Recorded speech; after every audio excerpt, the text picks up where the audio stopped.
Ok. Bonjour à tous. Aujourd'hui, mon camarade et moi, on va parler sur certaines des stratégies de lecture.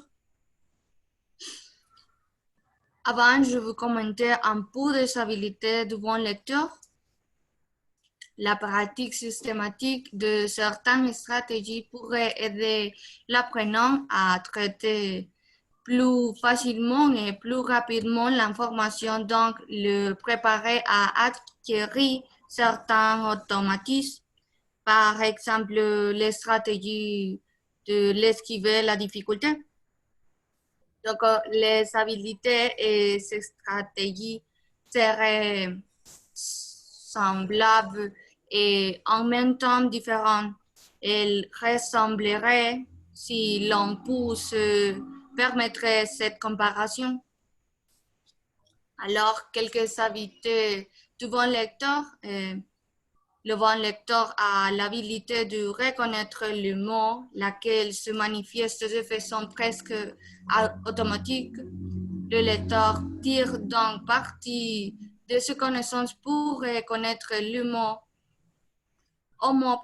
et les groupes de mots globalement. Aussi, la prédiction est considérée par Smith comme la base de la compréhension et elle prend la forme d'une suite de formulations et de vérifications d'hypothèses. Le bon lecteur se caractérise par sa capacité de converser de mémoire un certain nombre de connaissances dont il se sert durant la lecture. Alors, une stratégie de lecture, c'est prédire le contenu. Avant de la lecture, cerner les structures de texte. Pour comprendre le texte, il faut d'abord s'attarder à la façon dont il est structuré. Je dois savoir si je vais lire un texte narratif, un dialogue, un poétique, etc. On observe attentivement les éléments du paratexte afin de gagner la structure. Pendant de la lecture, émettre des hypothèses de lecture, prédire le contenu du texte, motivé à poursuivre la lecture. Il faut que je formule une hypothèse et amène de vérifier si ces hypothèses de départ se confirment ou non. Et maintenant, je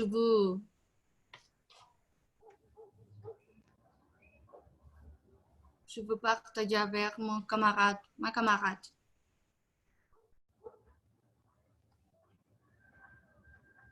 Bonjour à tous. Maintenant, je vais parler de se questionner ou interroger le texte, et que c'est très important pour comprendre bien la lecture qui nous sommes en train de faire de ce moment. La première partie pour moi, c'est se poser des questions et un point de départ pour comprendre le sens du texte lorsqu'un passage semble incompréhensible. Le plus recommandable est de lire et relire. Il est judicieux de se poser des questions à propos de l'élément suivant. C'est très important de nous questionner. Mariello, si tu m'aides, s'il te plaît, de passer la tableau. Merci. De faire les questions suivantes. L'intention de l'auteur. Et qu'est-ce que c'est? Quel est le but de l'auteur en écrivant ce texte? Que désire-t-il exprimer? Le deuxième, le sujet, le thème du texte et la thèse. Pourquoi?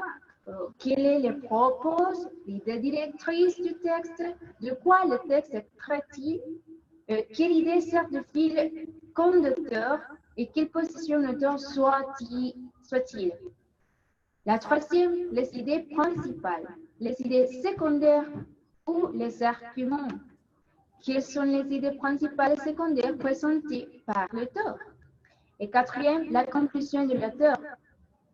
Quelle constance l'auteur dégage-t-il et pourquoi?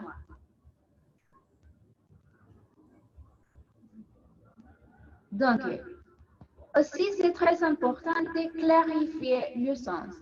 Il est normal de ne pas tout comprendre à la première lecture d'un texte, puis quand nous sommes en train de parler d'autres langues qui n'est pas la maternelle. Pour surmonter l'impression d'incompréhension, tous les lecteurs doivent veiller à en clarifier le propos. Il est donc recommandé de s'arrêter, de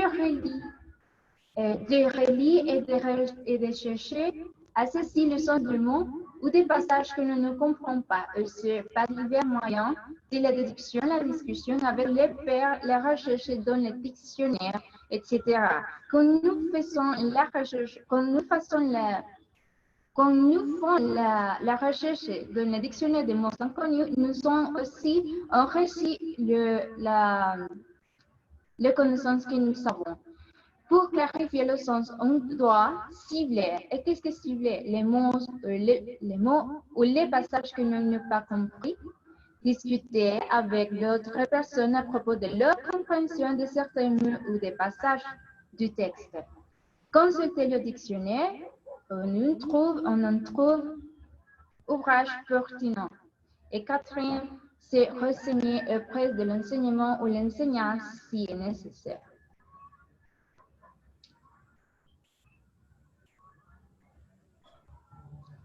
Faire des liens. Pourquoi est-ce qu'il est très important de faire des liens? Faire des liens relie des éléments du texte avec ses connaissances acquises ou avec ses expériences antérieures. Permet de tisser des relations entre les personnages, les phrases, les paragraphes ou les différentes parties d'un même texte. Lors de la lecture, il est également pertinent de faire appel à des connaissances nouvellement acquises, de réactiver ces connaissances antérieures ou encore d'expérimenter de nouvelles stratégies. Le fait de tisser des liens amène à une compréhension plus approfondie du texte et facilite la mémorisation de nouvelles connaissances ou stratégies qui pourront être utilisées plus tard. Pour y arriver, il s'agit de repérer les nouvelles informations, de les comparer, puis de les rattacher à ses connaissances et stratégies antérieures afin de les intégrer à ses mémoires à long terme. Et dernier, c'est très important aussi résumer. Pourquoi? Parce que quand nous faisons un résumé, nous pouvons savoir qu'est-ce que j'ai appris et qu'est-ce que j'ai compris du texte ou de la lecture que j'ai fait. Et voilà. Alors, comme vous pouvez voir, dans l'écran, c'est un texte poétique.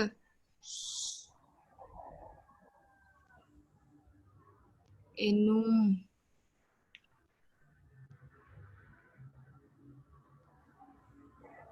pour comprendre le texte, il faut créer des hypothèses ou rechercher le mot déconnu, par exemple.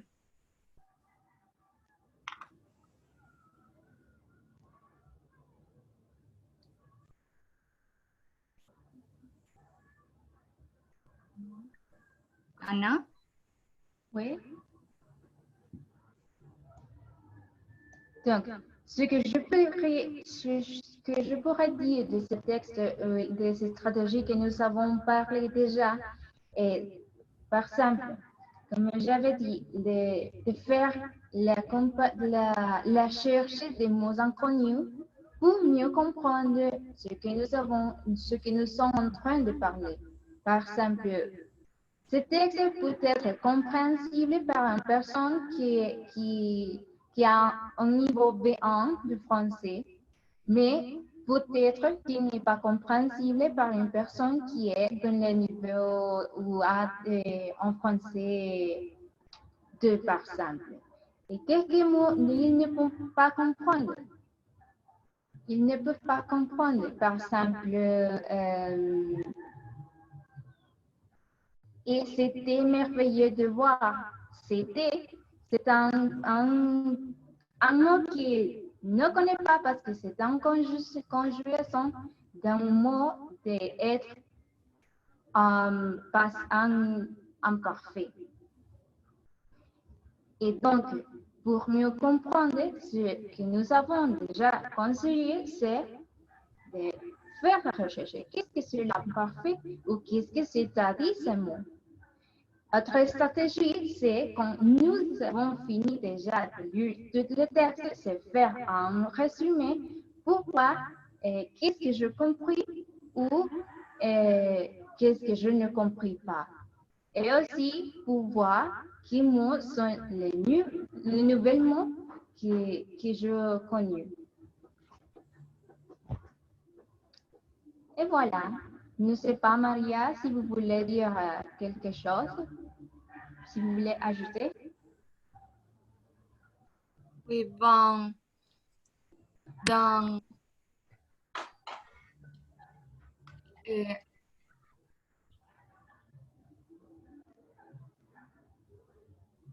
ce texte pour ajouter, pour aider à connaître de nouveaux mots, comme vous avez dit. C'est devant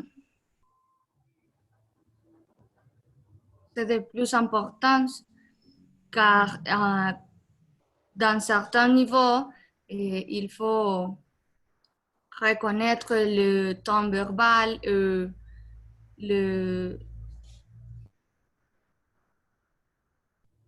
le type de texte. Et voilà. Bien. Et pour finir, je me redis aussi que dans ce texte, qui est un texte ancien, peut-être ancien, qui est du siècle 19e, je crois, je me rappelle bien. Est-ce que, comme j'avais dit, un conseil, c'est se questionner quelle est l'intention de l'auteur pour donner le sens, pourquoi elle écrit ça, comment elle se sentait dans ces moments pour écrire le poème et tout ça.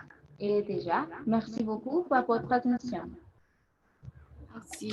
Au revoir. Au revoir.